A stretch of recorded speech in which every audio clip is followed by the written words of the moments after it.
دوویستم لامل لمونځ. يا أيها الذين آمنوا استعينوا بالصبر والصلاة.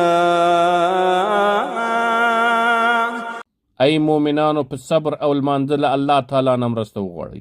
هر کله چې له ویرې سره مخ سې، غم در باندې برید وکړي، له ځنډ پرته لمانځه ته پورته سه. په دې سره به ستا روح ته آرام ورسیږي. غمونه او پریشانۍ به دې ټولې له منځه لاړې سي. نبي علیه السلام به هم د یو کار د سختي یا بوج کېدو پر مهال لمانځه ته مخه کوله. هغه به بلال رضی الله تعالی عنه ته وویل: بلاله، په لمانځه سره موږ ته آرام را وبخه. نو لمونځ د هغه لپاره د سترګو یخوالی او د زړه آرام و. ما د پخوانیو ولسونو تاریخ کتلی ده. هغوی هم خپلې ستونزې په لمانځه اوارولې. صلات و خوف د ویرې لمونځ د دې لپاره مشروع سوی دی چې دا د ویرې په حالت کې وسی، د دې لپاره چې امن راسي او مسلمانان پر دښمن برلاسي سي. هغه ولسونه چې پر روحي ناروغۍ اخته دي، دوی ته پکار ده چې له جومات او لمانځه سره خپل تړاو جوړ کړي. په دې سره به د دوی ټوله پریشانی له منځه لاړه سي او ناروغۍ به یې پر روغتیا بدله سي.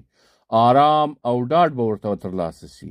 که موږ له ځان سره په دې خپل ګریوان کې سوچ وکړو، نو 5 وخته لمونځ زموږ لپاره ډیر لوی نعمت دی چې په دې سره زموږ ته د شپې او ورځې په اوږدو کې ټول ترسره سوي ګناهونه بخښل کیږي او د الله په وړاندې مو درجې لوړیږي.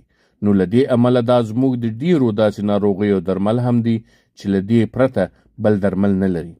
دا زموږ په زړونو کې د الله تعالی پر ذات د یقین کچه زیاتوي. زړه مو له ایمان څخه ډکوي. د الله تعالی پر تقدیر خوښي رابخي.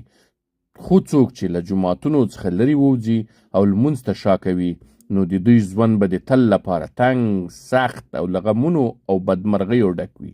فتعسا لهم وأضل أعمالهم.